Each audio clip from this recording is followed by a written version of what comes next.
13 Questions by Man Transcending. Manhood in the Digital Age.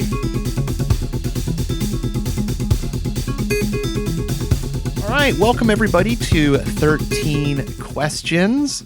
Tonight we have BillyBon3s with us. It is a really fun interview. I know Billy, I've known him for years.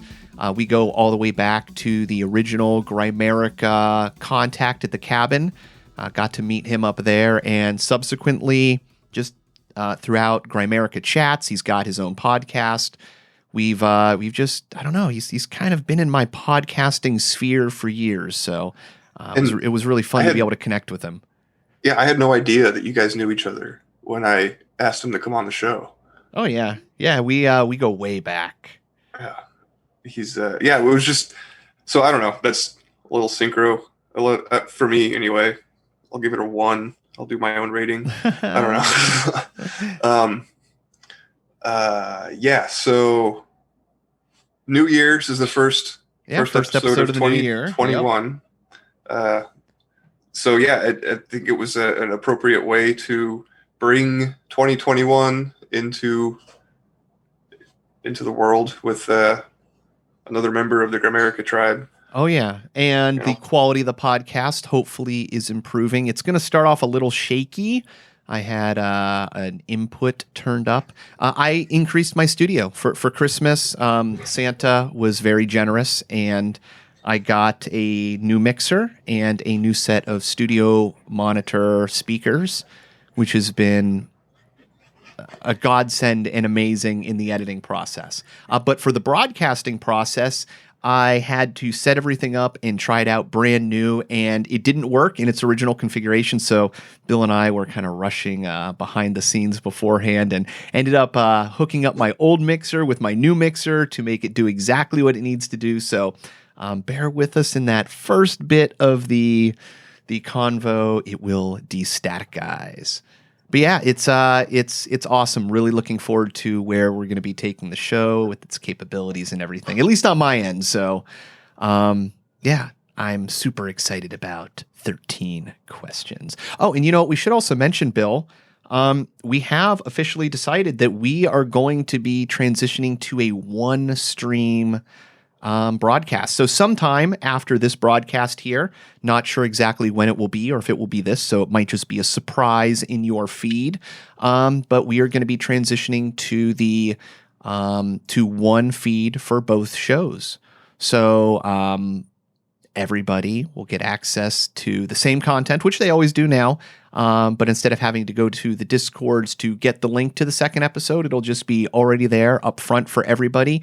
And, you know, we've been having enough people come in that I don't think we need to throw a carrot up for everybody for the Discord. And I don't know, this thing's kind of grown. We're kind of figuring it out. I had no expectations of how we were going to run this thing, so it's kind of exciting to be able to change things up and move things around and just try to make it work the best in the way that it needs to. So, yeah, I'm really excited to see what happens in that coming year with the show. And moving to the one feed, I think, is a good idea, just because there's a lot of valuable content in the bonus section. You know, those last 7 sections or questions that we asked that maybe isn't reaching as much people as it could be if it was just on a regular feed. So I think switching over we're doing it because we want to give you guys more. Yep, and it's not an instant change because it's a massive amount of work behind the scenes. Everything's essentially got to be downloaded, re-uploaded, changed out individually.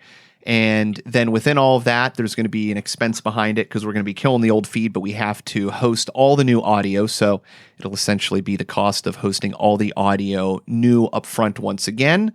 And obviously, we're going to leave the old feed there.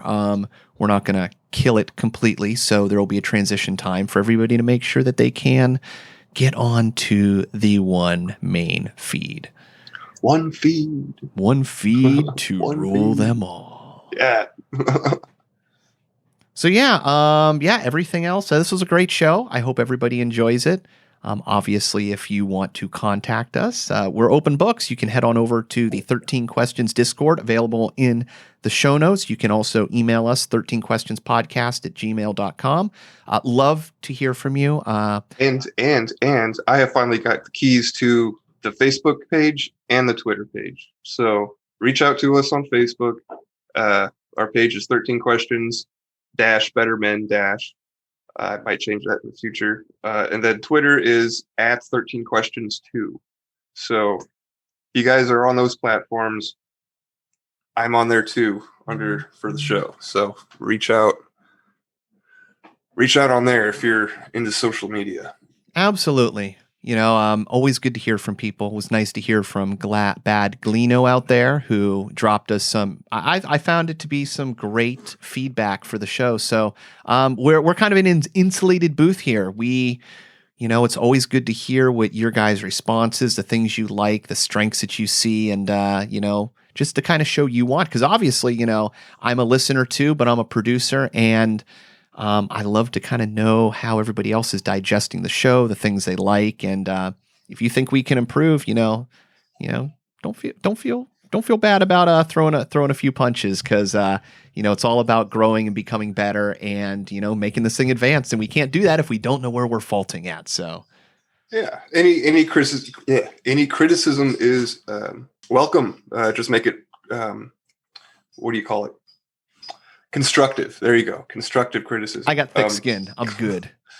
Yeah, but yeah, Bad. I'm just happy that we got listener feedback. Bad Gleno, I think he's in the UK. Thanks for the feedback. So we did. I guess we're going to take that into consideration and work on it in the future. I don't know. It's not something that I saw or that I really saw as a problem, but as a producer and a listener, it is kind of hard to have those lines blurred to keep them straight. So yeah, we appreciate the input a lot. And anybody else? Yeah, if anybody else also wants to contribute to the show, this is all about giving people opportunities, to consume, to share information, to share wisdom. And, we're not gatekeepers. So, you are more than welcome to ask these questions. And if you record good audio, if it's something that other people can listen to, then, we'll drop you into the feed. The 13 questions, it's wisdom. And, we had kind of talked about earlier, just we wanted to kind of democratize, this feed. I don't feel ownership over it. I feel an ownership to the, not even the process. I don't know, Bill, what am I trying to say? We're shepherds. That is the best way to say it. Yeah. But yeah, it's not our project, or it's actually, it's all of our projects. But yeah, we don't claim ownership over it. We give all of this to you for free. There will be more tangential things coming in 2021. I've got at least one idea on the back burner yet. But yeah, it's no ownership here. It's all value for value. So Adam and I both have other obligations besides doing the show. We've got day jobs, and everybody's got family shit to deal with. Excuse me, but so support the show, support us, help us get some better equipment. I know everything that I'm using is pretty much given to me. Adam just had an upgrade, but maybe we're thinking about introducing video in the future. Not really sure. But anyway, the point is value for value, guys. Vote with your bucks. It makes you feel better. And I think that in the near future, you're going to be able to get something tangible for your monies if you choose to spend them in support of the show. So stay tuned. Phenomenal. Well, guys, I hope you enjoy the podcast. It is 13 Questions with Billy Bones. I encourage you to check out his podcast and check out him on the No Agenda Show. And what is it, Wandering Through the Mind? Or A Walk Through the Mind. His podcast, A Walk Through the Mind. You can as well check him out. He does mixes, end of show mixes for the No Agenda Show occasionally, so you can hear his music over there. And of course, he's on the Discords. He's in the No Agenda Troll Room every week. The guy is certainly out there in the pod sphere. So yeah, I hope you guys enjoy this episode with Billy. He's an interesting dude.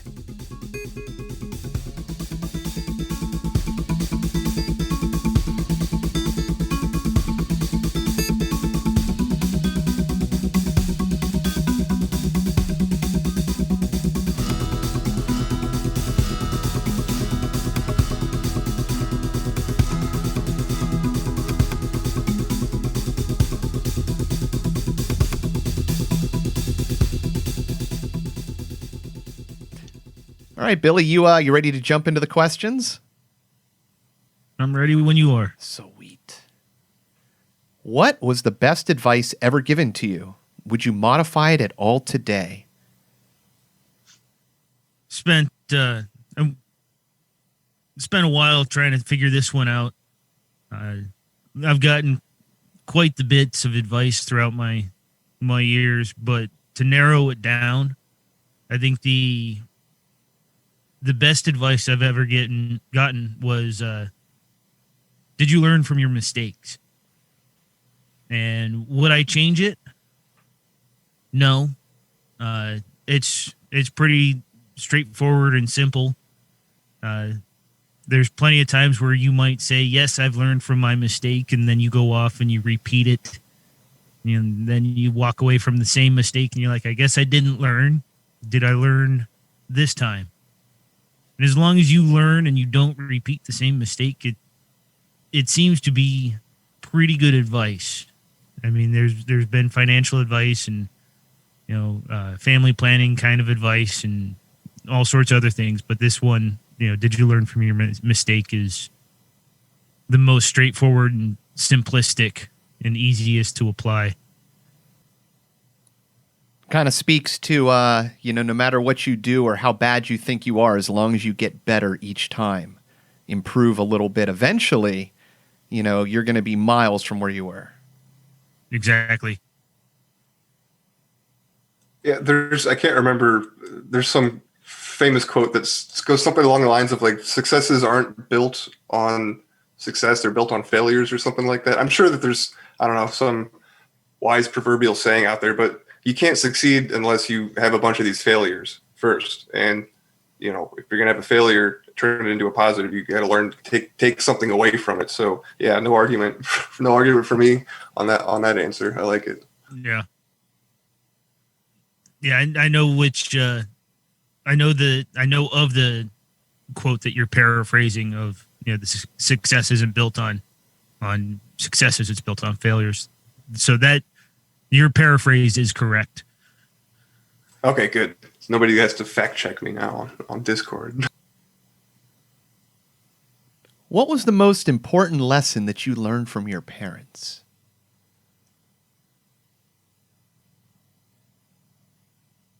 Even when things seem insurmountable, they can be overcome. I get that one from watching what they went through when I was growing up, being able to take a step back, reflect on their life experiences, seeing how they grew up, their life growing environments, how they had to raise me and the rest of my family and my siblings, and very, very rocky life growing up at certain points. But to sit there and see the things that they were able to overcome, the rough spots in life, seeing them pull through, and then instilling that into me, we can go through a lot and still come out okay on the other side, even when it looks the most dire. Are you, you have a lot of siblings? Are you part of a large family, or is it just you and your parents? Or I'm the oldest of four total children, and we're not the most tight knit family, but we're family. We're all there for each other at some way, shape, level, or form. Yeah. So being the oldest, you really got to have the longest perspective out of at least the siblings. And I don't know, just having that experience of being in a nuclear family and seeing how it's run, it kind of seems like it's becoming more of a lost art these days. So I think having that is, pretty neat. Yeah, absolutely. I'm not sure exactly how families are forming today, but from when you look at statistics to whatnot of divorce rates and what's just going on between schools and social media, I can only imagine how things would have turned out if I were being raised today as opposed to when I fortunately was. Yeah, and one of the things that comes to my mind is you getting to witness how to overcome adversity, or at least how your parents, how that family, your family, had that unique experience, and how they dealt with adversity and overcoming that, and that it is possible, that it is a possibility instead of people run away from challenges. It seems like a lot today. So yeah, I just think that it's a good answer. Well, it speaks to the failure. Everybody's afraid to fail, to fall down. You see the perfect Instagram post, and you don't see the hour and a half of preparation to get it perfect, the dozens of photos beforehand. You just assume that person is perfect. So yeah, we've kind of lost that art of trying to do things and getting better, even in the face of what would seem like. I mean, I always go back to Michael Jordan, right? He was not the best player, but he focused more than anybody else, and he demanded the same thing out of everybody else that he demanded out of himself, which was basketball 100%. So he came from nothing to the greatest, and he just had focus. So a little bit of positive determination can go a long way. And then when you can get everybody else to buy in on it, magical things can happen. Go out and win championships. What book has been most influential on your life, and why? This question was pretty tough for me. I've never been a really big reader throughout my life. I remember doing book reports. Back in school, I read Old Man and the Sea a couple different times, did some book reports on it. I remember reading Of Mice and Men by John Steinbeck, being kind of in awe at that book. And then there was a 10 or 15 year break in me even reading books. The next book I know I picked up before I actually started an actual, if we can call it a reading streak, was 1984. I picked that up. Was that 10 years ago or so? Something like that is when I read that. Didn't read it in school.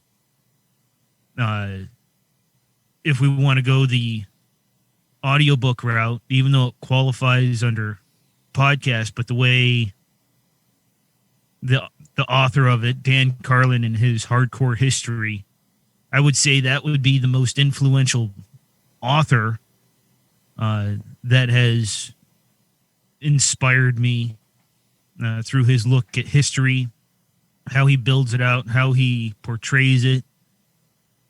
I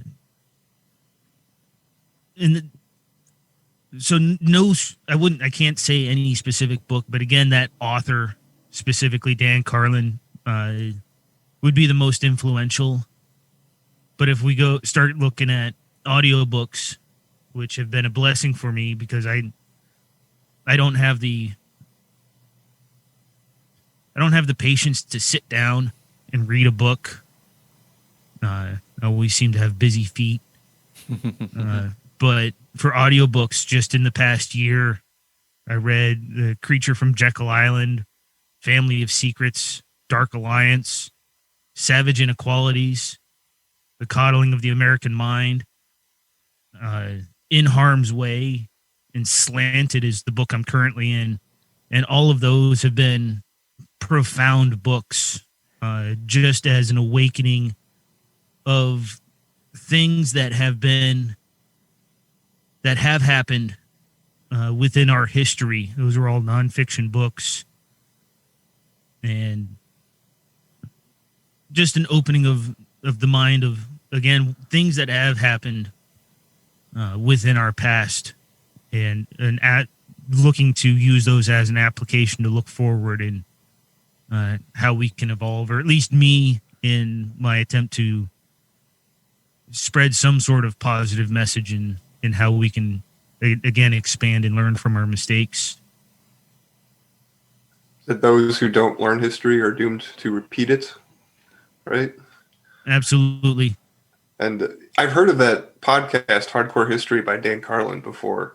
And from what I understand, he just really dives deep into one subject for like 4 hours or 5 hours. Is that the same? That's the concept. He will read, when you look at his source material list, he's got 15 or 20 books that he cites and records from.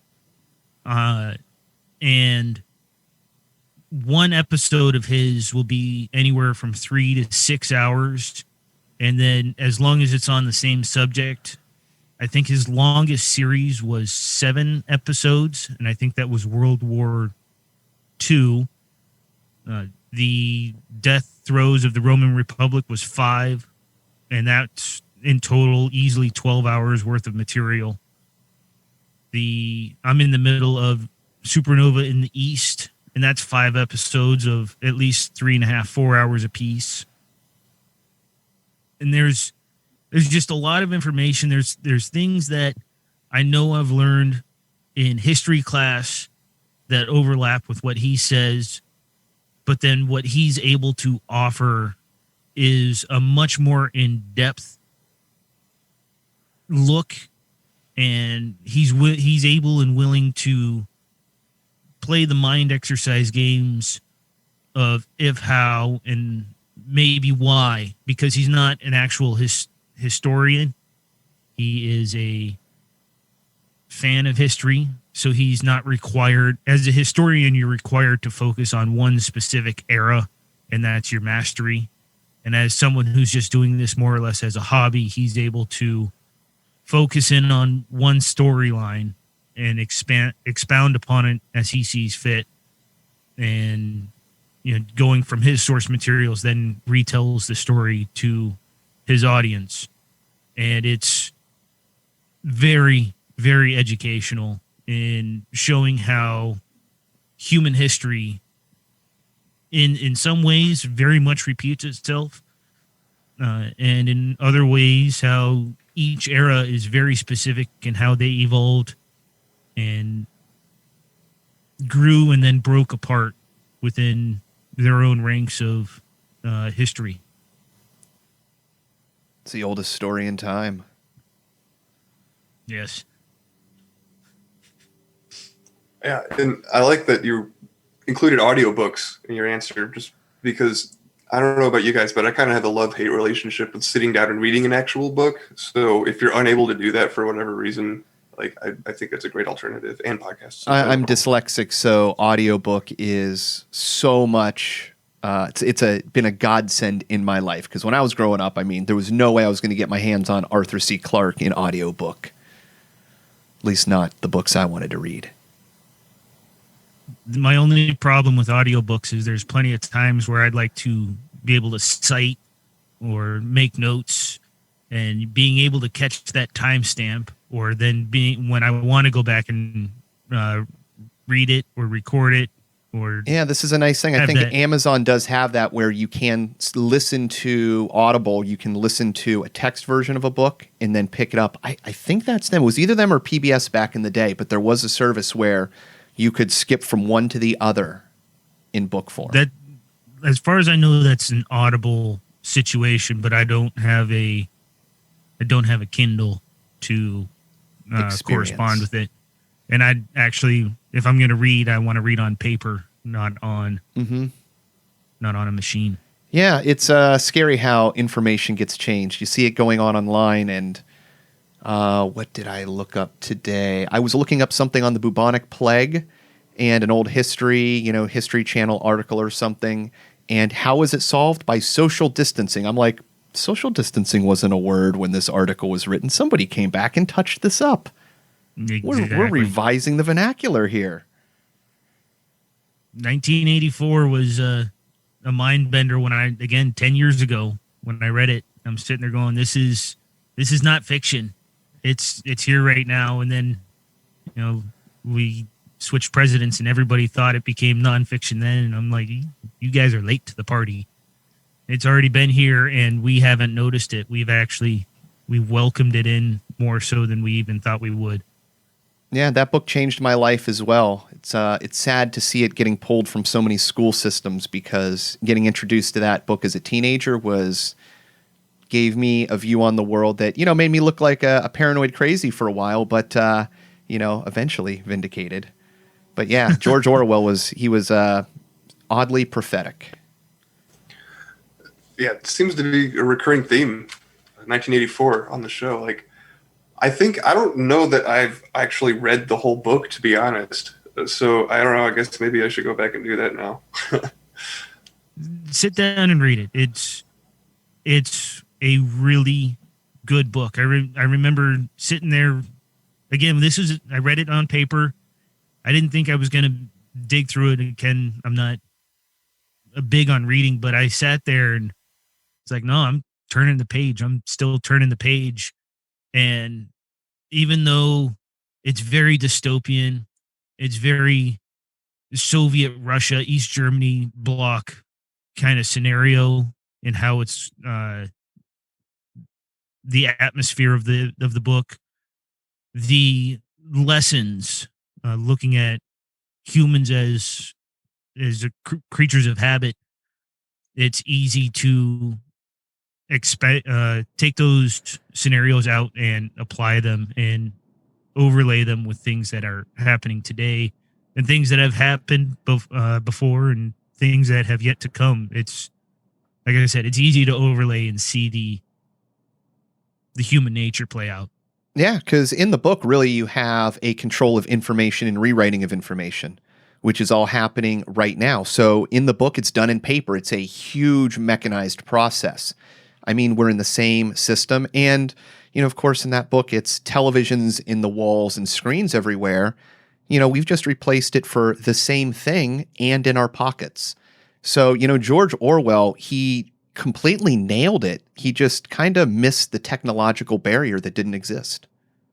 Now, with technology, you can dream about certain things, but until you know exactly how it's going to play out, you have to do with the technology that you see today. You guys were talking about Star Trek before this started up, and you think about the very first series of Star Trek, and everything on the walls is just blinking lights. And back in the day, that's all the computers were. Back in the day was just giant blinking lights with giant tape drives were spinning, and 4 megabytes with 300 feet of magnetic tape. And nowadays it would all be touch screens, but it technically is what they saw back in the day, just different flashing lights. Yeah, they can only work with what they know or are familiar with. But to go back to reading something on a screen versus reading something on a page like paper, and then tying in the preserving knowledge or preventing it from being changed, like we're seeing right now, like I guess what happens in 1984, changing the information. Like I just think it's important to point out, like, having a physical copy of a book, even if you've heard the audiobook, is probably a good idea. I hate spending the money twice, but it's worth it. And I even think of physical form as if there is some sort of solar outburst. Imagine 80 to 90% of all electronics get wiped out, the ability to even get electricity, so do you have solar panel? How are you, your information becomes dead. So what about survival books and physics books and things that are going to allow you to manipulate the world for comfort and survival to the degree we had, where it's not, sticks and bears and, day-to-day food living and scavenging. So, those books are incredibly valuable, even from, worst case scenario, what you have with you in physical form could be what, rebuilds the foundations of man one day. Exactly.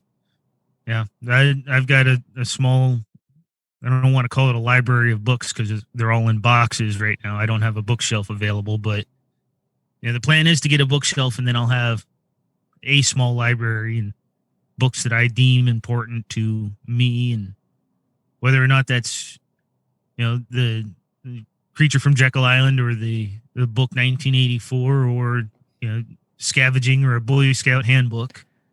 It will be there. It'll be available for visual consumption. Is there any one of those books in your list that was kind of like a pivotal point, or the entryway into a new way of thinking for you? I can't say that any of them offered a new way of thinking. I think Savage Inequalities was a very enlightening look at the school system. It was written, the research was done in the late 80s, or maybe it was throughout the 80s. And it was a look at the difference between the school system for Black individuals, starting off in Southern Illinois, and just the horrid living conditions that they were in, and then comparing it to affluent white communities just on the other side of the river.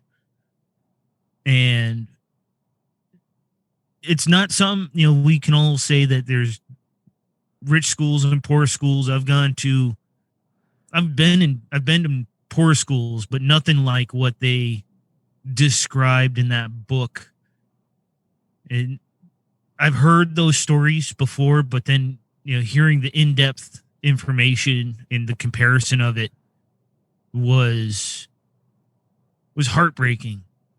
And again, not that it would change my way of thinking, but it was a matter of, if I were to start that book made me want to start a foundation to guarantee that more schools were adequately funded. And I'm sure that the situation is a little bit different today, seeing as the information in the book is 30 years old, 40 years old. Either way,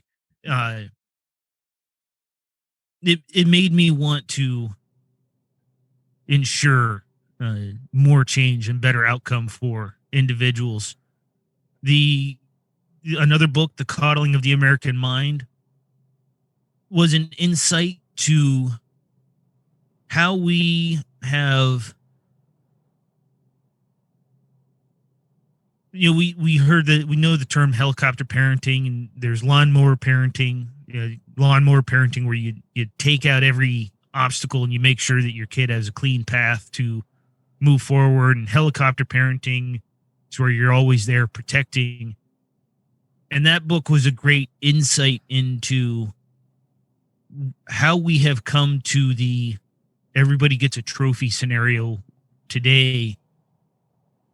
Why we no longer have latchkey kids. I don't know about you guys, but when I was growing up, parents weren't home. I walked home from school, opened the door, and I had the house to myself for the afternoon. If I decided to go off and mess around and be a fool, then that was on me. No one could tell me otherwise, as long as I showed back up home at night. And it just it shows the it's not an installation of fear. It's all well-intentioned on positive parenting tips, but at a certain point, the attempt to be a positive parent becomes an overbearing parent on one end of the spectrum or another. And then how that influenced society into making sure that everybody was doing the correct thing to raise the children right. And it became a adverse reaction to the community raising of a child, and just how it all kind of spun out of the way from there.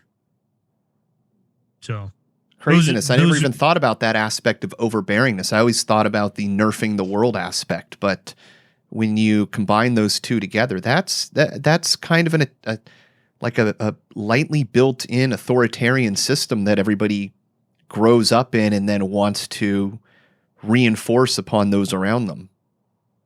Everybody wants their children to be safe. They don't want the boogeyman to come get them, and you can't blame parents for that. But at the same time, it's an over expectation for something that is not as frequent as it might be. And yet when we look at when we have low expectations on other things, the easiest example being social media, we got a low expectation. Oh, it's the Facebook thing. Who cares about it? And then all of a sudden it washes over when we should have been a little bit more aware to begin with, but it was harmless. It's always harmless at the beginning, and hindsight's 20/20, right?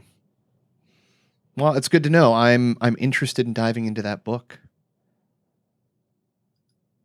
What daily habits or rituals do you have?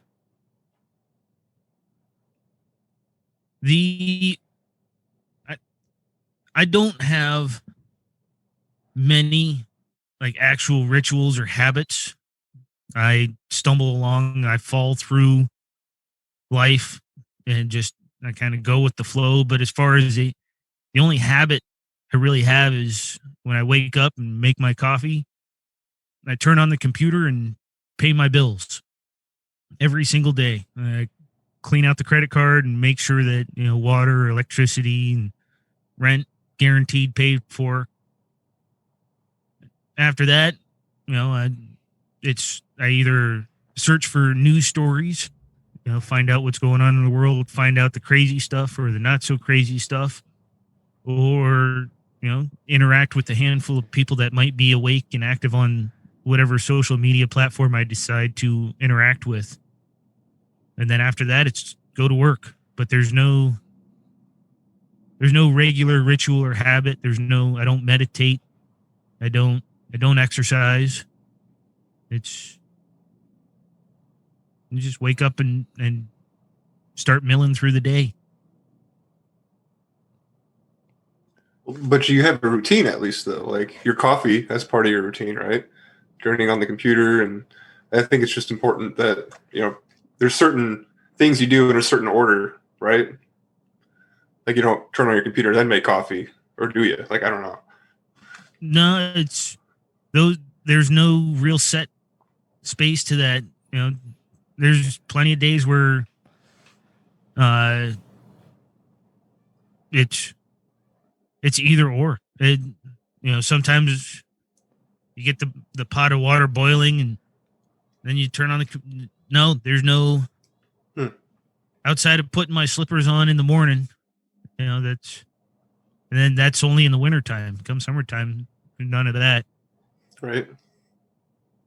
Yeah, coffee's the only ritualistic habit that I have. Well, that's a good place to be. There's some people who get so tied up in ritual, meaning if you tie your shoes every day where you put your left sock on, then your right sock, then your left shoe you put on and tie, and then your right shoe you put on and tie.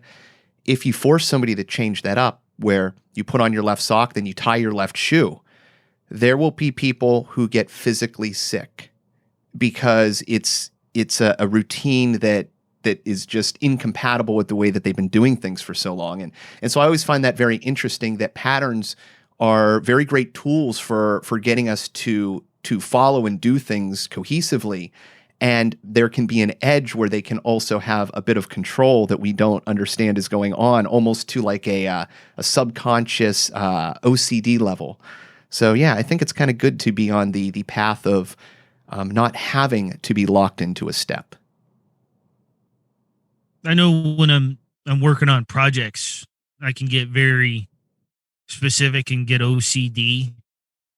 But that's, weekly or a monthly situation. It's not daily.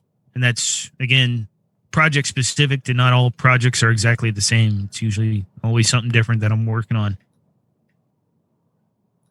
If I were to ask your best friend what is the one thing they would say you need to work on the most, and why? I couldn't figure this one out to begin with, so lucky for me, yesterday I was able to talk to one of my good friends at work, and I asked him, I had that question written down, and I asked him, what do I need to work on? And he said, nothing other than you improving you. And I laughed, and I sat there, and I'm like, that doesn't sound like a good enough answer, but I'm happy for the answer. I appreciate that he accepts me for who I am, but I know that I can ask other people, and an easy answer would be interpersonal communication. There's times where, I get too involved in my head and building a conversation that I either skip out on things that need to be said or should be said and just let them go by the wayside until either becomes old news or I bring it up too late into the conversation and it has no positive bearing in the outcome of the situation. Yeah, that's kind of, I don't know, that's kind of something I can see myself having a hard time with, as opposed, when it comes to not bringing up things in a timely manner. So, yeah, I mean, come on, communicating is hard. At least it is, I don't know, and to an extent for me. But yeah, of course it is. Public speaking is people's greatest fear on the whole, more than death. So, I mean, you microcosm that into, man, nobody likes to be embarrassed. So anytime you're talking at all, there's a chance that you might sound stupid, do something stupid, so to me, yeah, especially when you're dealing with things that are in conflict and you feel you need to resolve, and there's probably no right answer, but there's a lot of ways that you can trip up and foul up. And yeah, it's, I think that is a conundrum that a lot of people face. It's the,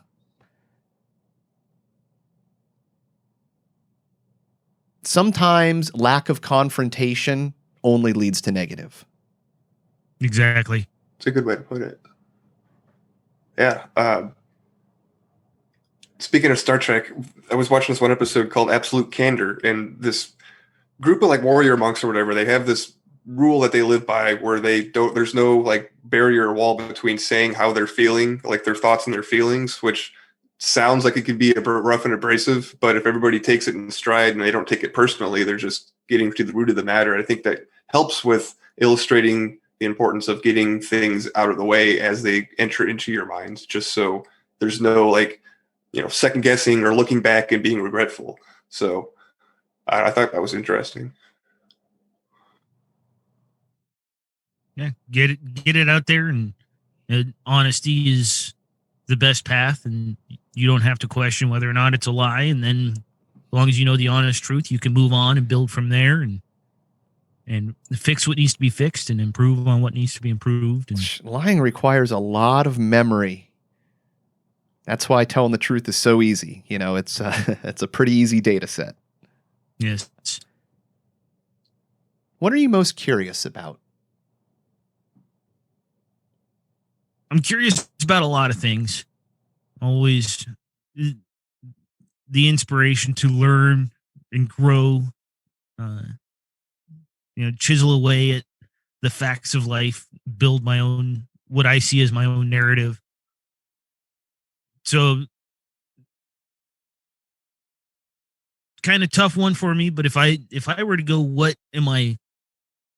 intrigues me the most? What path would I like to chase after and be most informed on? It would fall under the category of the human resonance, the soul, things that we have extra abilities of, ESP, telepathy or foresight, things like that. I would like to know how we resonate with the earth, what effect that has, and things like the placebo effect as well. Just the real mysteries, to me, the real mysteries of life and how we interact with nature, and how we have things that I believe exist that we haven't been taught on, especially with this new society that we live in, where we no longer have shamans to direct and guide our spirits. We only have doctors to prescribe us medicine, manufactured medicine, nothing natural, more or less. At what level does actual meditation come into play? I think there's something to what the Buddhists have in sitting back and observing and attempting to become one with nature or life. But I haven't chased it enough, but I'm definitely, that curiosity is there for me. Yeah, I think things like, ESP, foresight, telepathy, we could all kind of, I don't know, in my mind, all that is under one umbrella called magic.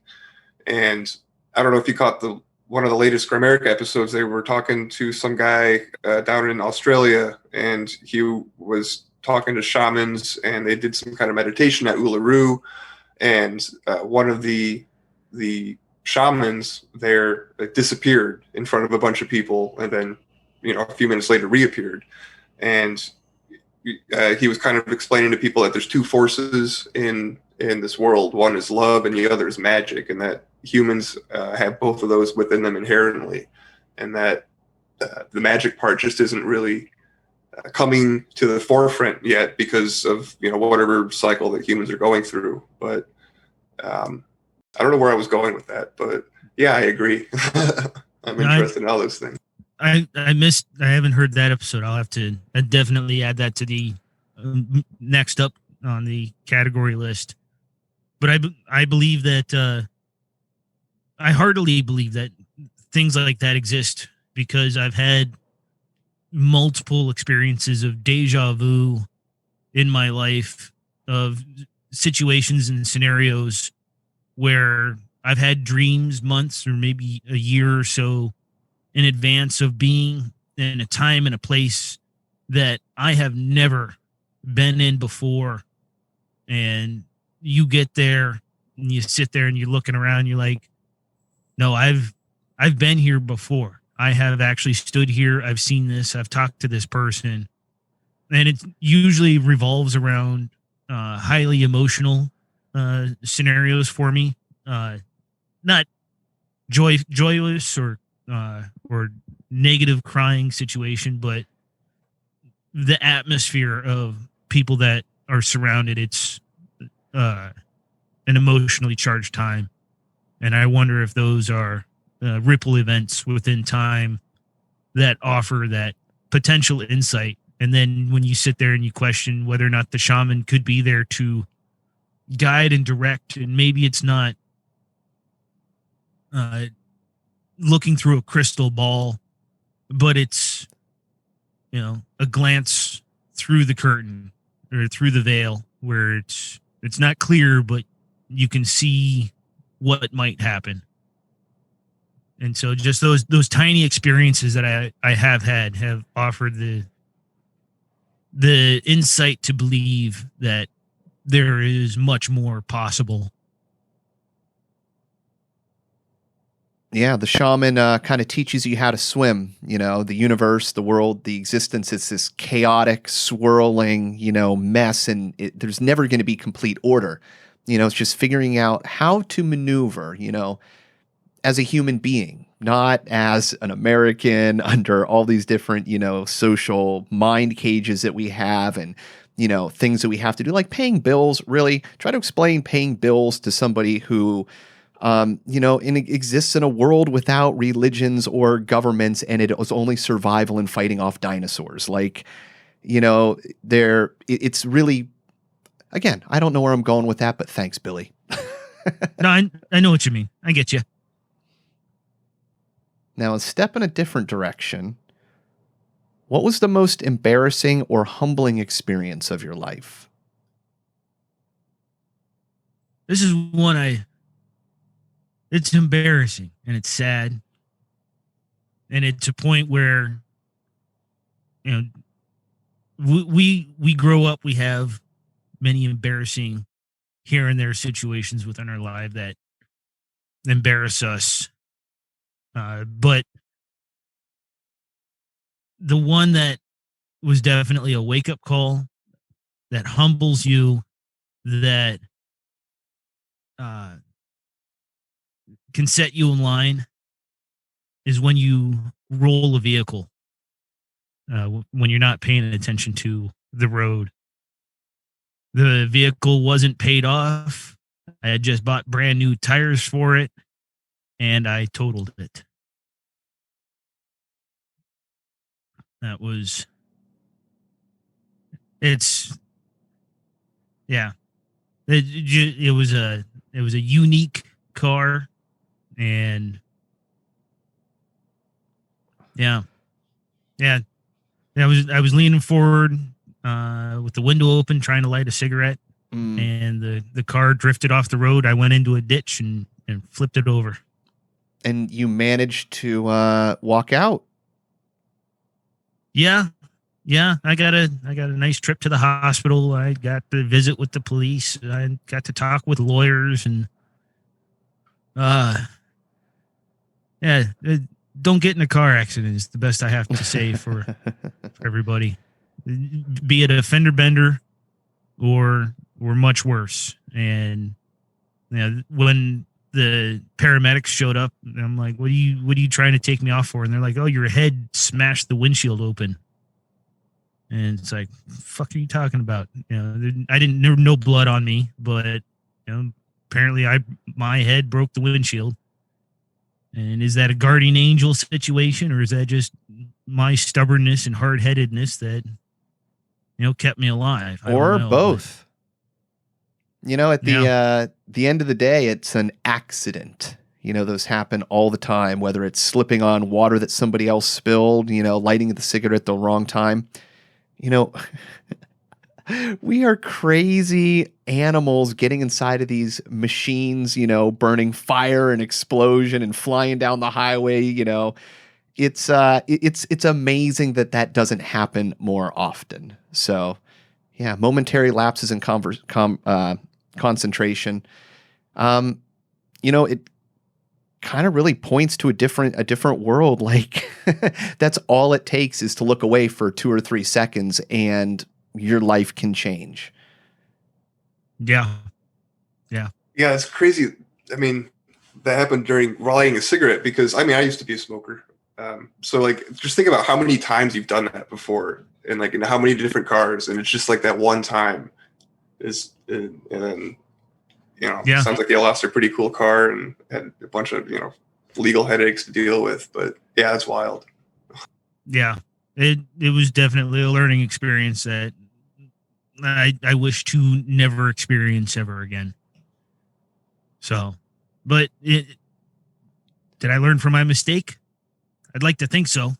I stopped smoking. Good on you. Hey, it will never happen again if you keep to that moniker. That's a good one. Yes. What is your greatest fear, and how did you overcome it if you have? I'm not too sure what my greatest fear is specifically. I know back in the day, and still kind of to a point today, one of my greatest fears, again, back in the day, was the loss of a sense, sight, smell, hearing, or taste. The loss of that experience of life would weigh heavily on me, on how it would change. I know that a loss of a limb or the loss of mobility was also a big fear of me. And to sit there and, just so many things I enjoy doing that involves all of those things. And yet, there's not much you can do when the scenario arises that takes those from you. If I zoom out, one of my other Another fear would be an undereducated, over-socialized public reacting purely on emotion. And that's not to point to any one group specifically. It's to point at society as a whole. I look at, I worry about individuals who are much smarter in the game of human chess to divide and conquer. Are those actual legitimate fears? Yes, and maybe no. And if I were to say how I got over any of these fears, the easiest answer I could give is people have made it through more difficult situations before, both before we had the medicine and technology that we have today. And even today, people are expanding and growing and evolving to work around and improve the less fortunate situations that instill these fears in me, justified or not. I don't know really what is the biggest fear for me. I don't try and focus on that very much. What quality do you most admire in a man? Integrity. Someone who's willing to believe and stand forth in what they believe. Be truthful to what they believe in. Be forthright in how they come out and present themselves. If you don't have the integrity to stand for what you believe and who you are, how you believe you should fit in with society, then you're not. I don't see you as a trustworthy individual, more or less. Maybe that's your lot in life, but if we're going to be, a solitary word to define, what the most important quality I find, it would be integrity. You think that's lacking today? People not, if not having it, at least outwardly expressing it? I think we've let that slide. I think we have forgotten about it. I think our goals as a society have shifted. We're not the people of the 1920s where, only men worked and whatnot. And, you had to maintain honor or whatever. I think it's more our social requirements have shifted, and integrity doesn't rank as high in a what's the word where it's all flashy, it's all show. It's not necessarily fake, but it's a presentation. Everybody's peacocking. Peacocking seems to be the new way of life. And there should be an aspect of that, but I think integrity has taken a backseat to showmanship. I think that it has. I agree with you, but I think that it's easier to be an asshole behind a screen.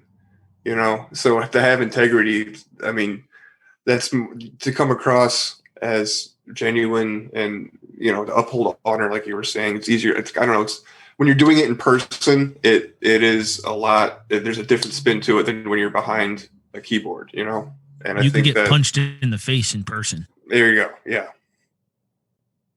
Yep. And it used to be anonymity was an online thing only, but we've now gone into that as well. It should be interesting to see how that affects people in that manner going forward. Covering your face and, no longer having that direct connectivity and understanding of a person as a specific human being. Just the, the colors they're wearing that day. Who were and are your role models, and why?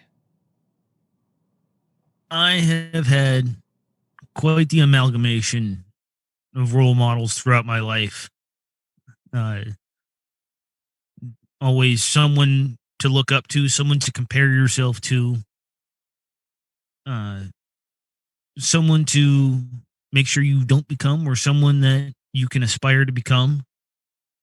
We can look at my one set of my grandparents, each who came over through Ellis Island as immigrants, came up, raised a large Catholic family. My grandfather didn't even go to college, but he became a CPA, a certified public accountant. Raised to, again, that large family.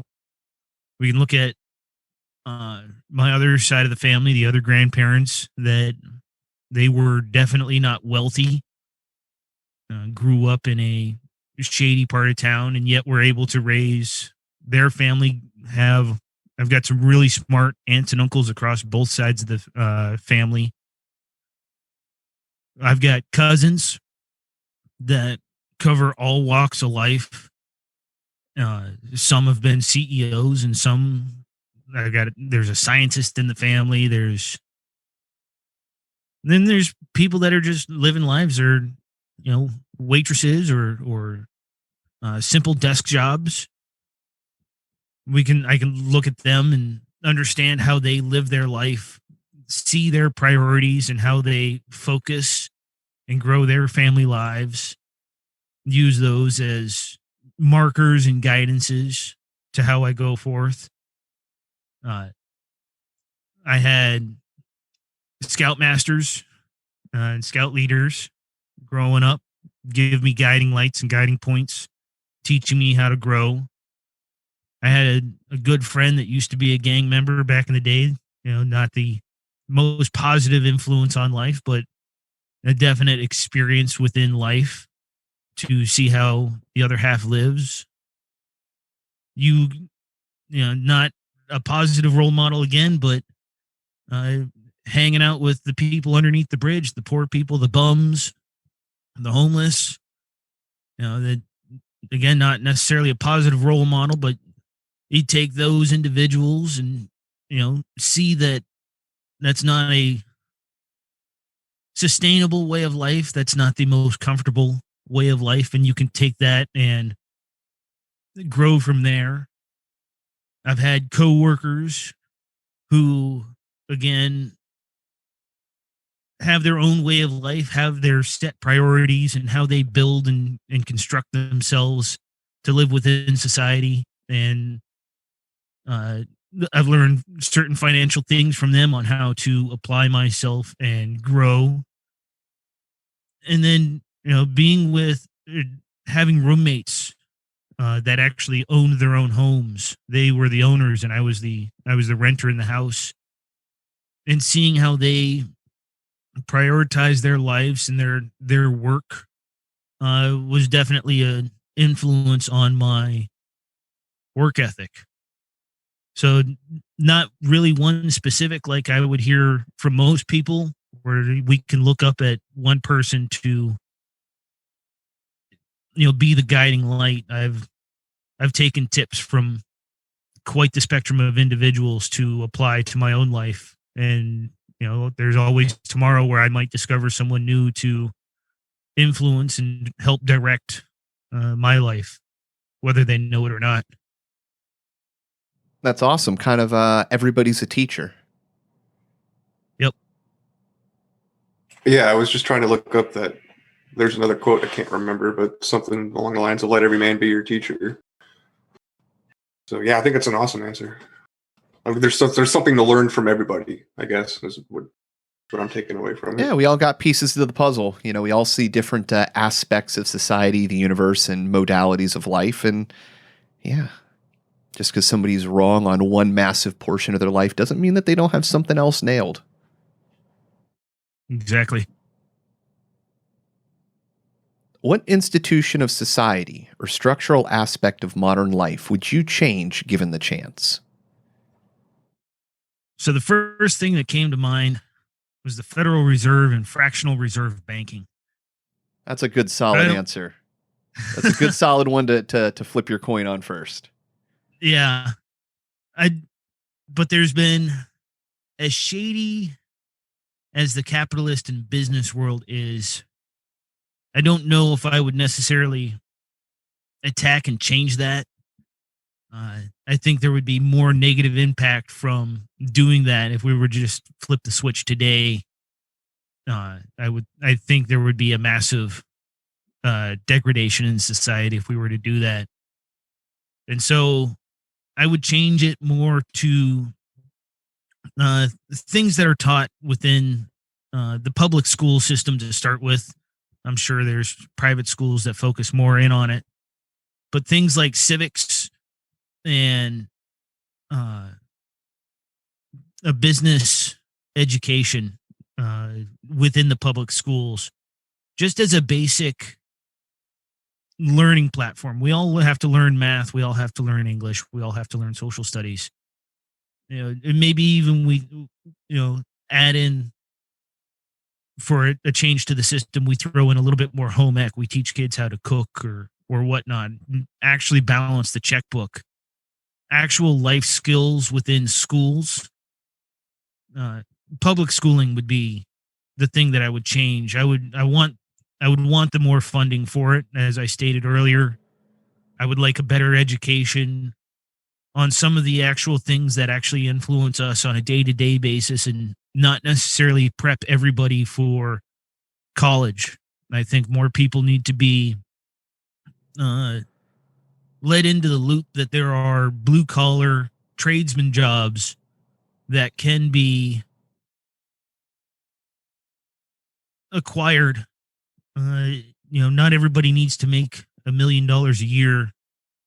You can live happily on less than $100,000 a year in the majority of the United States. And as long as you're willing to accept that, you're not going to be the next millionaire and you can be comfortable with that, I think that's the best option for all of us. So again, public schools, aspects within public schools would be the things that I change. And then if I actually had a backup answer on things to change within society, it would be a modification to public unions, like the post office or public works, bus drivers and whatnot.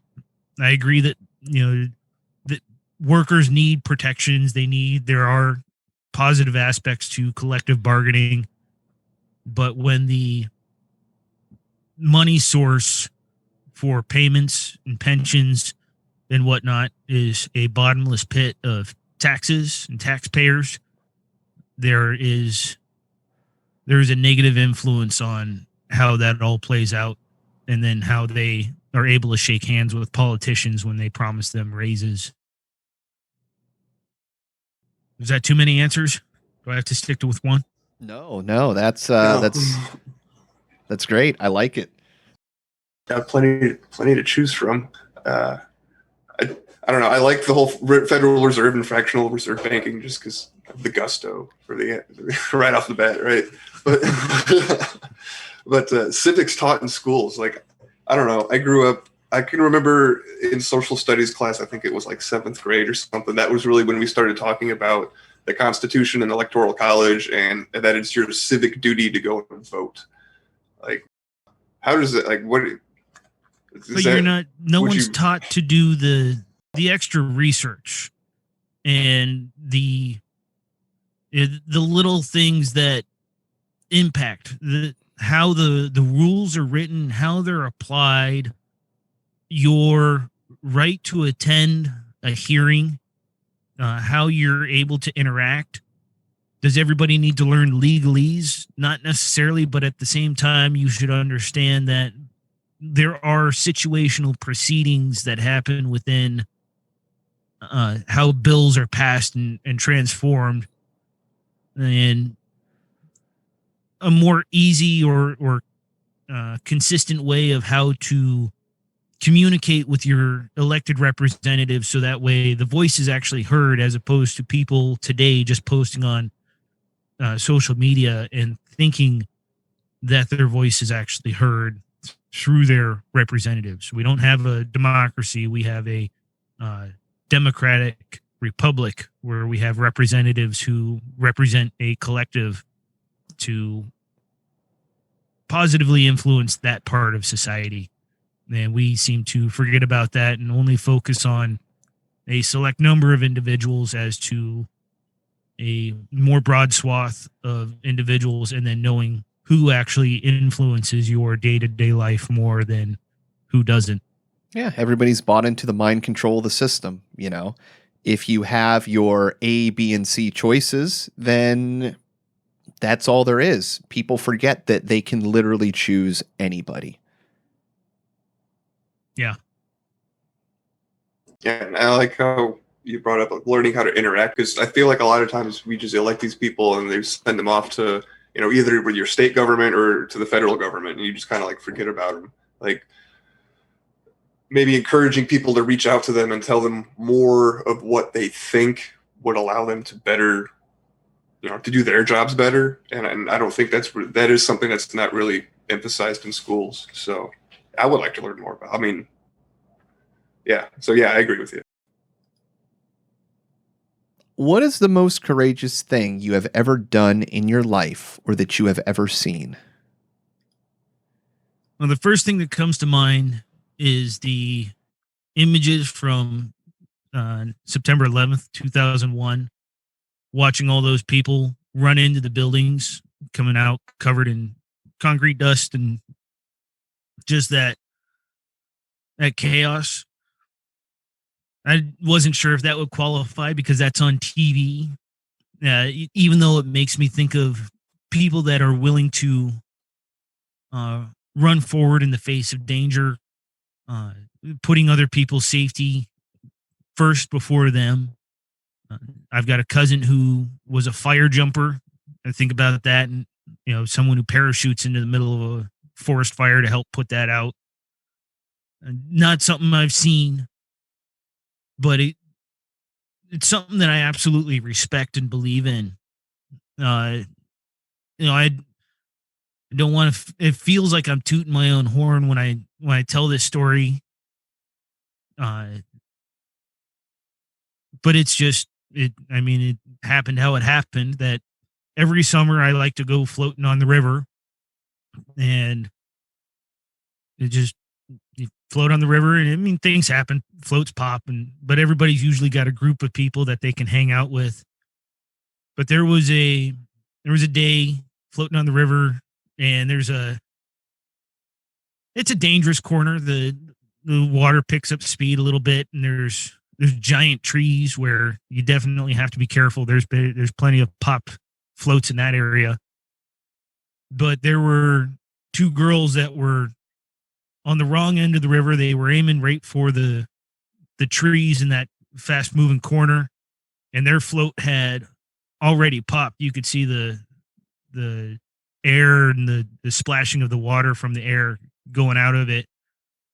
They're out there screaming. I look around, no one's next to them, no one's close to them. And I throw off my shoes because I was on the bank and just hopped in the water and swam over to them through the current. And they got caught in the trees right as I was there. And I got there, helped them out of the trees. You know, they were, you know, I don't know, 10 years old, 12 years old, definitely scared and frightened, and just helped them navigate out of there. And then everybody else came up, and other people gave them a ride down to the end of the river. But I had a lot of people thanking me, and it's just, you know, it's just what you do. You don't get to think about it. It wasn't there for guts and glory. It was, you know, people are in trouble. You know, you go help. No one else is helping. You know, I guess that's my job. And there's been plenty of other times where people have, you know, flipped their floats and whatnot. And, you know, not even half a second later, I flip out of my tube, and I'm over there swimming, making sure that those people are safe and secure and can get back to where they need to be. And every time it's done, it's not done for me. It's done for someone else, and it's not a forethought. It's reactionary. Do I compare myself to those of 9/11? No, I don't compare myself to the troops, the people in actual uniform sacrificing themselves. But I can absolutely respect, and I hope at some level I can understand, but will they offer me that same gratitude? I'm okay if they don't, but I can, again, that's, that's, I don't even know if that qualifies as heroic, but that's the closest I can come to that answer. No, I think it does, because trying to, I don't know, from what I've heard, I've never saved a person from drowning before, but it sounds dangerous because they freak out, they're panicking, so they ended up, a lot of the times what I hear is that they end up drowning both themselves and the person trying to rescue them. So that's something you always have to watch out for, is them trying to stand on top of you more or less, so that way they can get air. And making sure that you're calm, maintaining your presence of the situation is paramount. And if you can have that, if you can connect with that individual for them to understand and maintain themselves, it's fantastic. But again, this is on the river. Everybody else is on the river. It's float day. It's summertime. Everybody's there to have a good time. And more or less, they know what they're signing up for. Would it be the same situation if I were, I don't know, on a cruise ship and that thing goes down and you have some lady or man freaking out? I don't know if it would necessarily be the same situation. And I don't know. I don't know how that would play out. If I were in a active shooter situation, would I be the same person? I would like to believe I would be, but that's not something you can know until you're in the situation, until shit hits the fan, and you have to act and move accordingly. Yeah. It's important. I think there's some value to thinking about the situations. Like, what would you do if, like, always have an escape plan? You mentioned the active shooter thing. Like, always have back doorway, or, the back door out, or contingent plan. Or I don't know about cruises though. Like, I think I'm going to stay off of those for a while. Yeah, it's not something that I have no interest in being stuck on a boat with 8,000 people. That I'm more concerned with the amount of people that disappear on cruises every year out at just as long open as you water. and your spouse aren't having a spat, I think you'll be okay. Or you're in international waters with workers who have they can commit crimes, toss you overboard. I won't name cruise lines can delete all the videos and records, and that stuff has happened, and it terrifies me. Open water. Oh. Yeah. I'll stick with my little 14-foot aluminum boat. Exactly. So many people that can fit in there. Exactly. When you fall off that thing, it doesn't hurt. When you fall 4 stories into the water and that thing's going to take like 30 minutes to turn around if you're seen. Yeah. What does it mean to be a man in today's world? Who's setting the boundaries on what is it to be a man? That's the first question that comes to mind with this question. There's been, in my view, an attack on the definition of man. Is it again, back in the day, it used to be very straightforward, very cut and dry. Man was the breadwinner. Man would be rough and tumble. He'd be boorish. And now today, there's certain aspects that we are not allowed to do. And some of it's through poor judgment and poor behavior that, in my opinion, needed to be corrected. Not everybody needs to be a sexist, patriarchal pig. But at some level, that's within our DNA. There's certain, we can make sure that we don't devolve back down into that. But again, what does it mean to be a man today?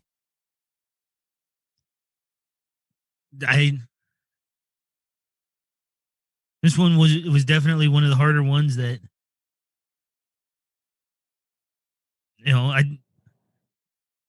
we're not gentle, delicate flowers. We're still brutes and boorish, but at the same time, we have people that are now programmers. I wouldn't say that they're soft, but they're definitely not, throwing logs like the Scotsman. But are they the breadwinners? To a certain point, that's still what's expected of a man. Half of the population thinks that we're to be gentlemen and hold the door open, but yet at the same time, if you do that, you're now taking the individuality of women, or the rights for them to stand up for themselves. And when I hold the door open, that's not my intention, but at the same time, there's some women who see it as an affront. I don't have a really good answer for what it means to be a man in today's world, other than be yourself, maintain your integrity, believe in who you are. You don't necessarily have to be the breadwinner. One of my cousins, he actually is the stay-at-home dad, and the wife is the breadwinner. And they're raising 6 kids.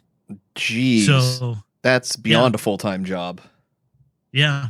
So, you don't have to be out there chopping wood. You don't have to be out there necessarily wrenching on cars. The gender roles are definitely blurred, and there's nothing wrong with that. But,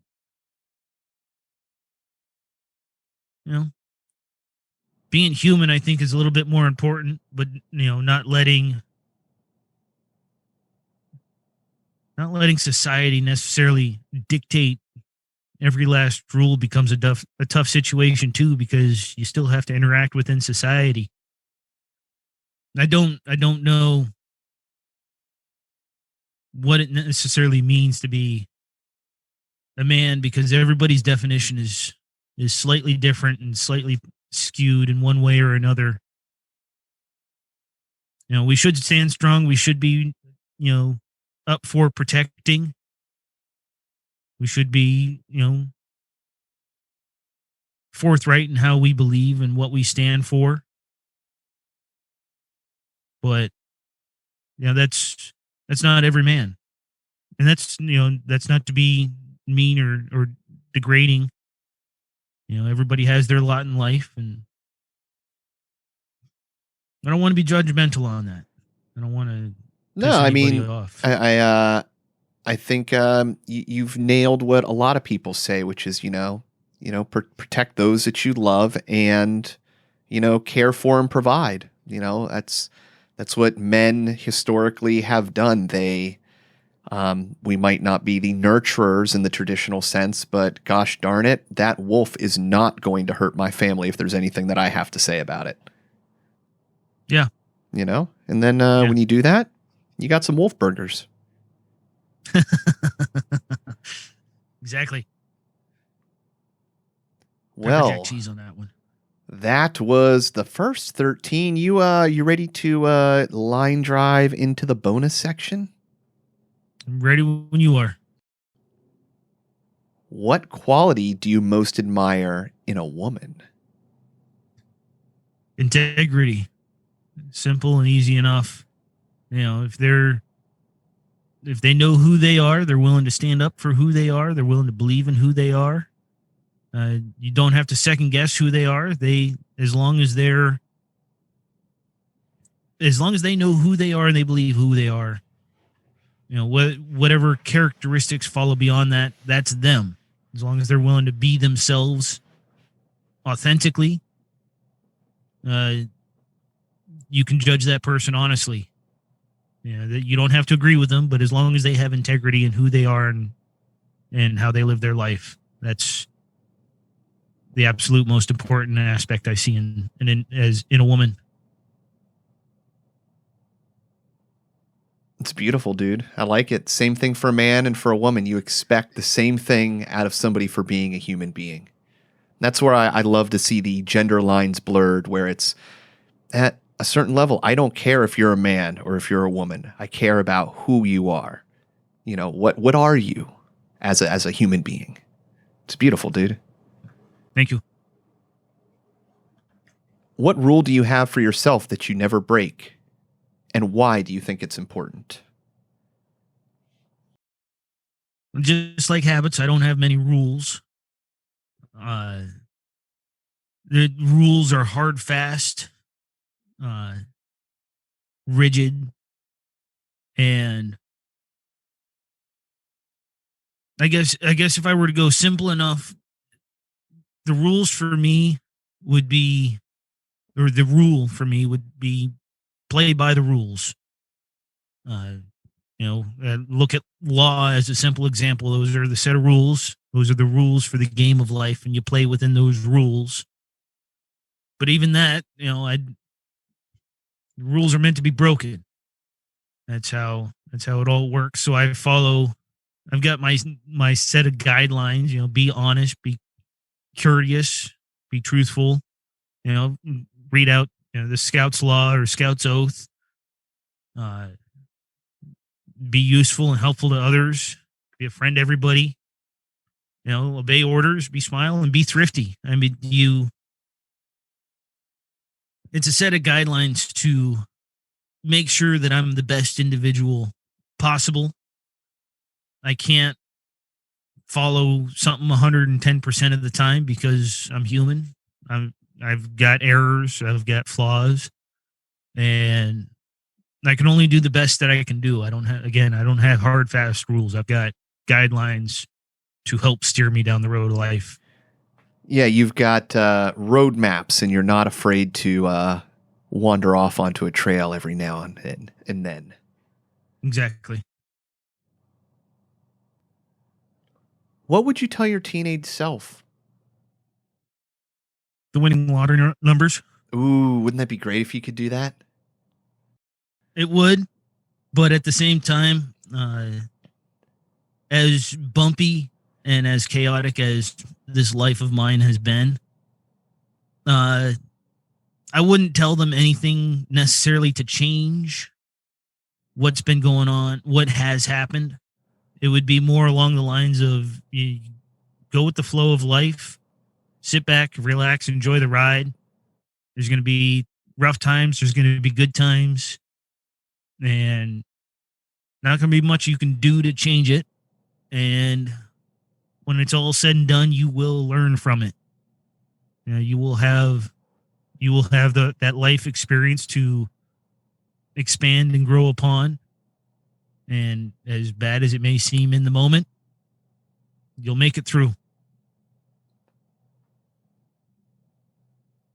Not only does that sound like good advice to tell your past self, but I think that it's awesome advice for everybody to tell themselves, like right now, just go with the flow, sit back, relax, just enjoy the ride. Just because there's certain things that are happening that maybe aren't in the purview of our immediate sphere of influence.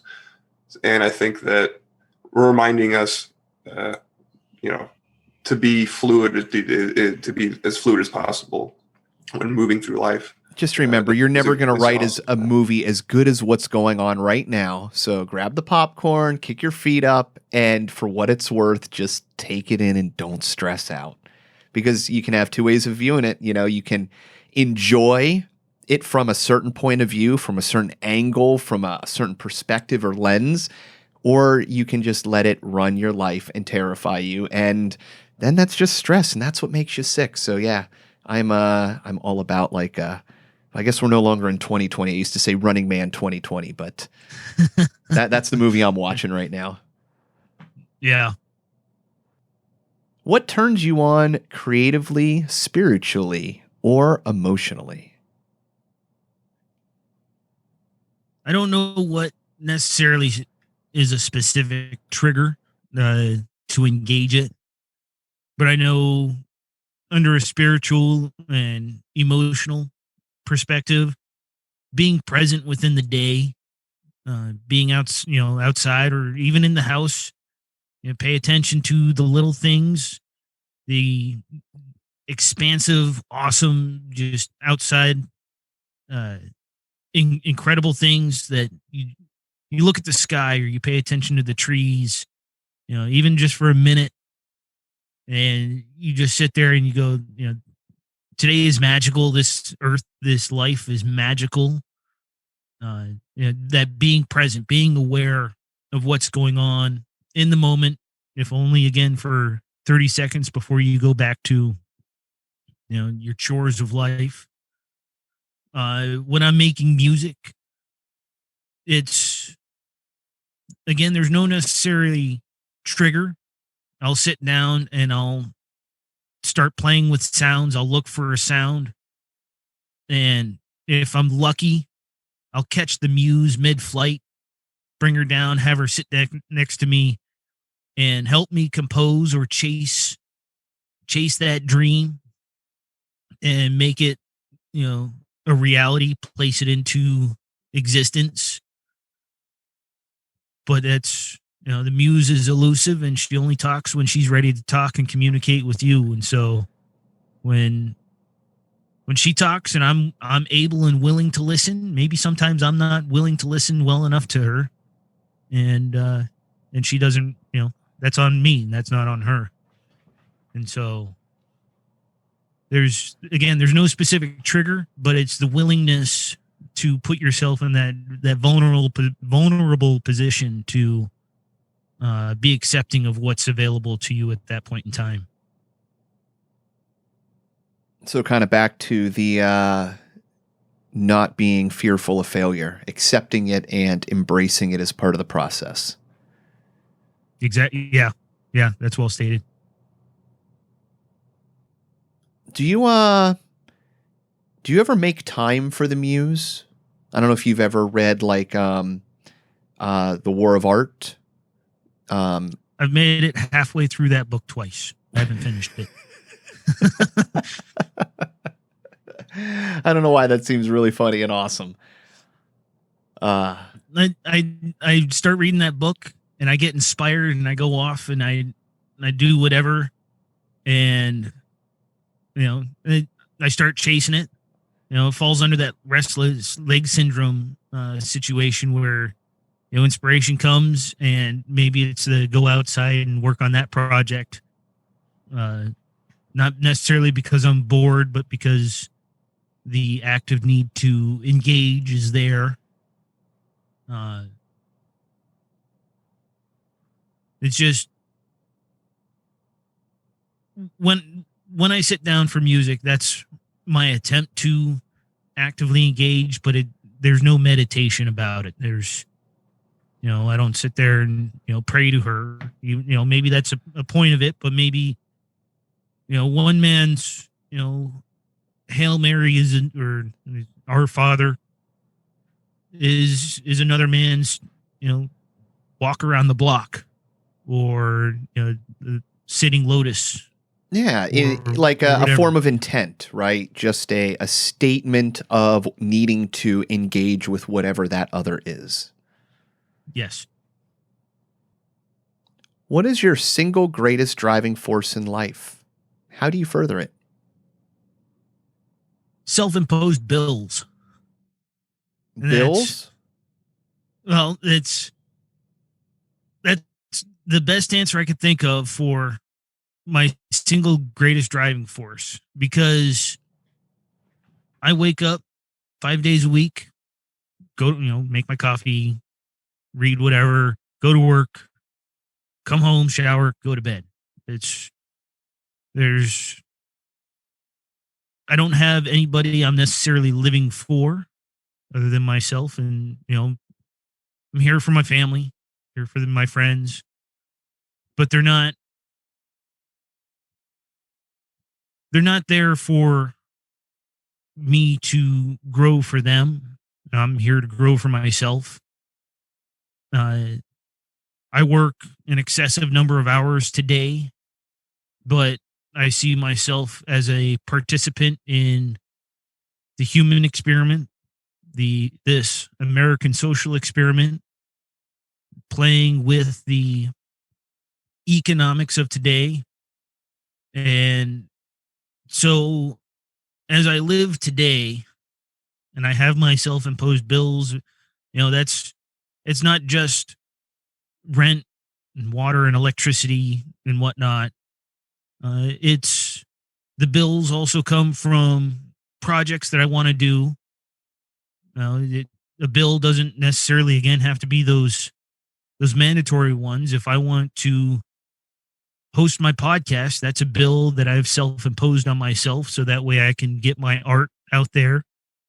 If I want to work on a project, such as building a bookshelf in the future, that's a self-imposed bill because I'm not going to harvest the tree myself, so I have to pay someone else to do that. And I'm also looking forward to the day that I get to retire and leave the mandatory workforce of putting forth the 401k and whatnot, because when I can retire from my current job, it doesn't mean I'm going to stop working. It just means that in the future, the majority of my bills are paid for, and whether or not my future job is complete self-employment, doing the things and projects that I choose, and maybe I'll make money off of them, or if I go get a part-time job to help supplement the future project bills, and then I have my retirement set up just for basic sustenance living, being healthcare and food and rent and whatnot being taken care of, and then I can expand on that. Right now I just live day to day, knowing that the plan as of right now is when I can retire, I will retire, and I will have flipped my work schedule on its head, and I will see what things hold at that point in time. But all I know today is you get up, put your nose to the grindstone, and you keep moving. Everybody at some level has a job in life.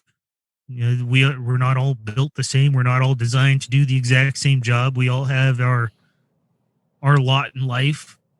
Some of us are meant to be in a call center. Some of us are meant to drive garbage trucks. Some of us are meant to run entire companies and take responsibility. Some of us are meant to be supervisors that control a small group of people, and other people are meant to run a larger section of a company. Some people are meant to, as bad as it may sound, some people are meant to be bums on the street. Some people are meant to be musicians. And where we fit in life is how we contribute to society. And this is just where I'm at. I'm just another cog in the gears, and do my part. I like the idea of projects as self-imposed bills. And when you complete the podcast or whatever, when you have posted a new episode or made any other progress, relating to that, it's like you're paying that bill. I've never thought of it like that, so that's interesting. Well, and you've applied a responsibility, and you've justified it with something that is part of your time and your effort in the real world. You're now paying for it, so you cannot waste it. It's there. It's at the forefront. You're already engaged. You've taken that first step of doing. Yeah, it's a beautiful way of looking at it. You're kind of paying for the opportunity. Yeah. What do you choose to ignore? The simple answer is the petty things. The little things that aren't worth much attention. But that becomes a tough situation when the petty things start adding up and, it becomes a point of contention. But there's, I walk through life and I know that there's things that I don't see or not pay attention to. And is that a necessarily point of ignoring them? Maybe. But I don't see it as a conscious act of ignoring them. I think ignoring is the things that you actively choose to not focus on. And the little petty things, maybe someone being just a prick at one point, or I don't even know. It's just the little things that aren't worth more than maybe the moment to sit there and go, well, that was annoying, and then you go on. There's no point in focusing on it. I don't know what else I actively choose to ignore. Like I said, I'm sure there's plenty of subconscious things or other things that if I were to attempt to focus on them, I could tell you, but I don't have an answer for necessarily what I choose to ignore. So you choose not to ignore everything. There's a lot of stuff I focus on. I believe I'm a very observant person up until I get tunnel vision on a project or a situation where I'm in, and I won't hear things or I won't notice things.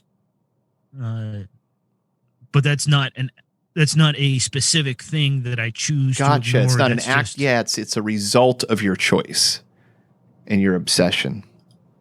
Yeah. Well, in the final question for us, what do you hope people will say at your funeral? The unfiltered truth. Ooh. I know that I've been an asshole more than once in my life, and a funeral should be a celebration of someone's life, but at the same time, I want people to remember me for who I was. And at some point, maybe I should have request that, one person that I've slighted in my life, one person that, I may have slighted in my life comes forward and tears me down, right at the casket and gives me what for, but at the same time, if I have touched and improved and helped people along in their lives, I would hope that they would say that as well. Life is full of good times and bad times, and, as they should be remembered, and we should focus on the happier times and not let the negative times bring us down. But no, I love it. It's kind of like don't let history repeat itself. Everybody's flawed. We've mentioned it in the past. A lot of guests have kind of tied up on this that, like, what's the greatest lesson you learned in life? What not to do from my parents. So yeah, there is benefit in kind of, looking at the ill or the disparaging points of our life because it's valid and it's teachable and we're all human. Nobody's perfect. Do you imagine being born out of the box perfect? No. You wouldn't have anything to learn from. Yeah, it'd be a boring existence.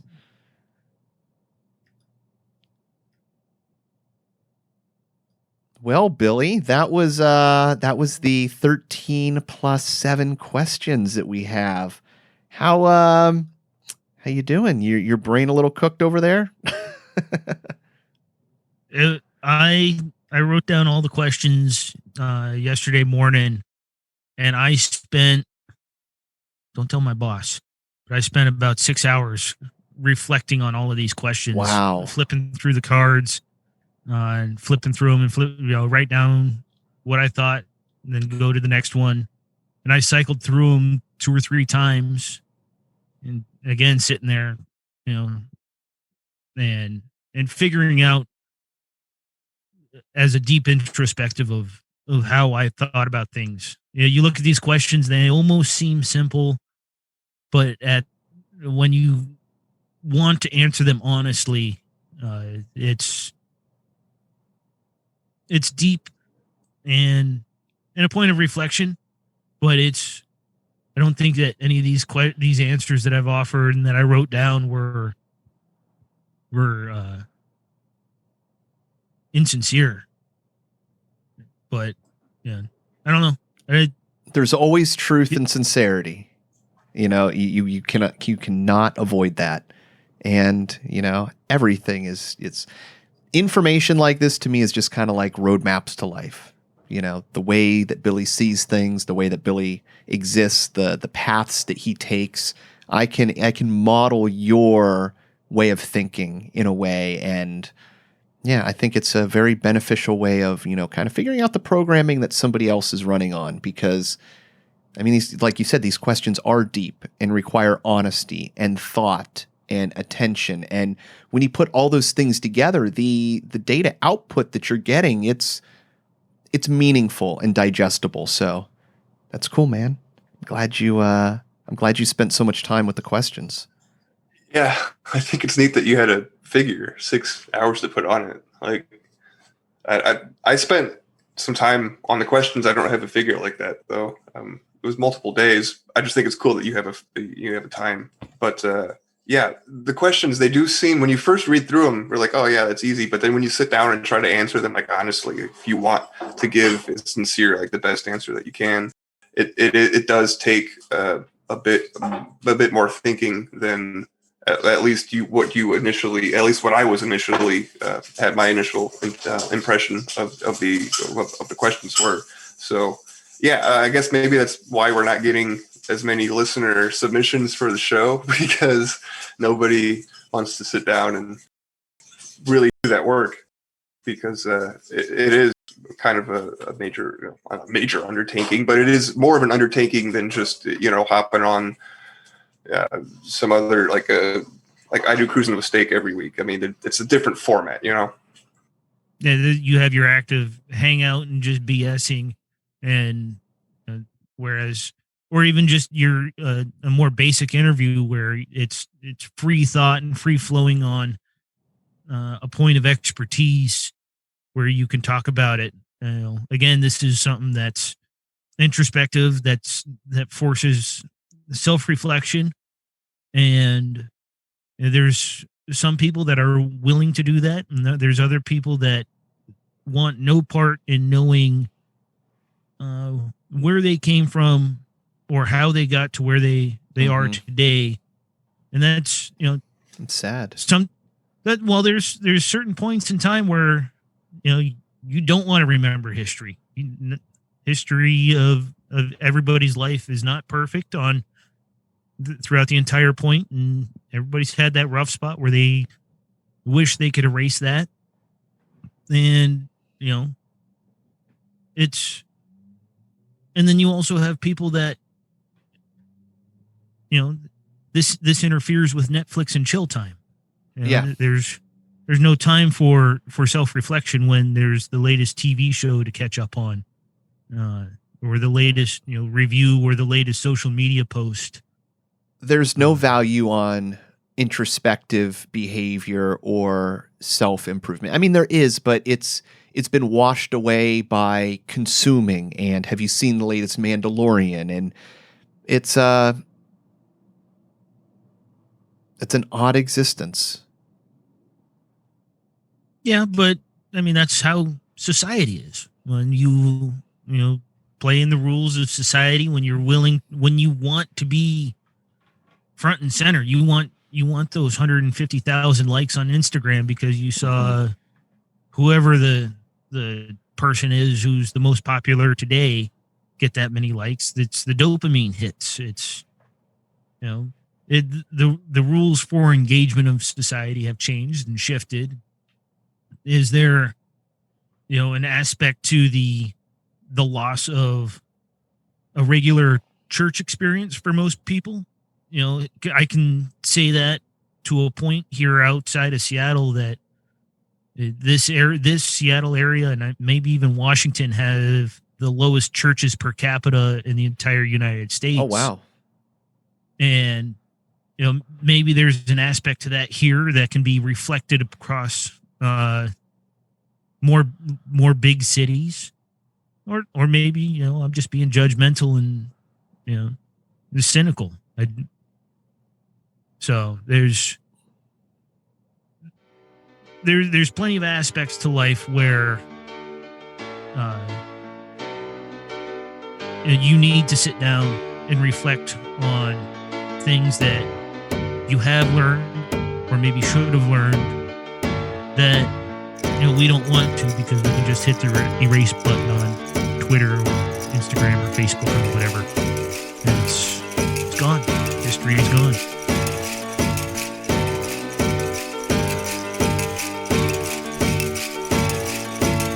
I don't wanna hold night. I don't wanna hold night. Yo, what? I don't wanna hold night. I don't wanna hold night. Yo, what? I don't wanna hold night. I don't wanna hold night. Yo, what? I don't wanna hold night. I don't wanna hold night. Yo, what? I don't wanna hold night. I don't wanna hold night. Yo, what? I don't wanna hold night. I don't wanna hold night. Yo, what? Why is one man rich and another man poor? Why we ain't satisfied? Why we gotta have more? Why your suicide rates on the rest so high? Why I tell you the truth but you say don't lie? Why is being a good father at an all-time low? Why is it acceptable? Yo, why? I don't know.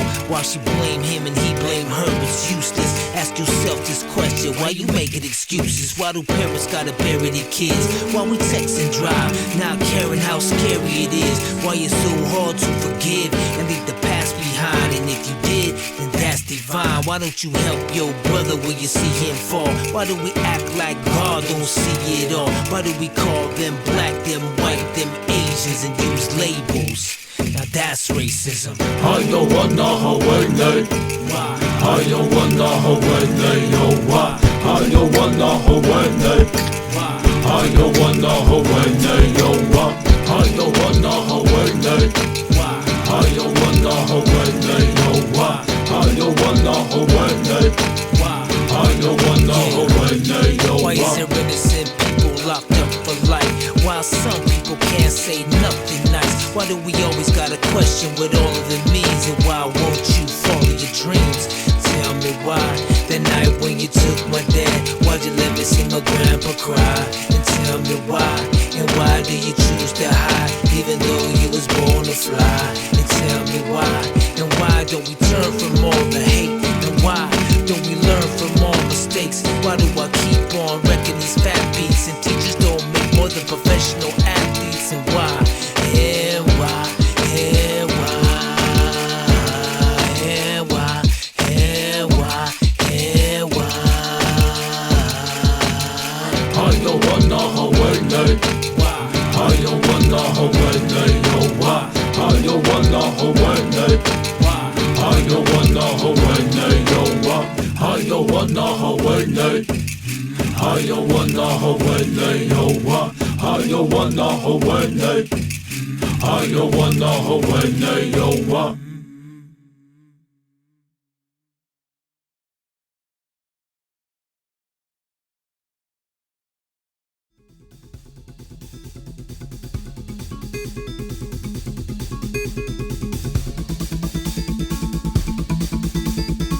This should be considered entertainment and not therapy. We hope you benefit from our resources available at 13questionspodcast.com.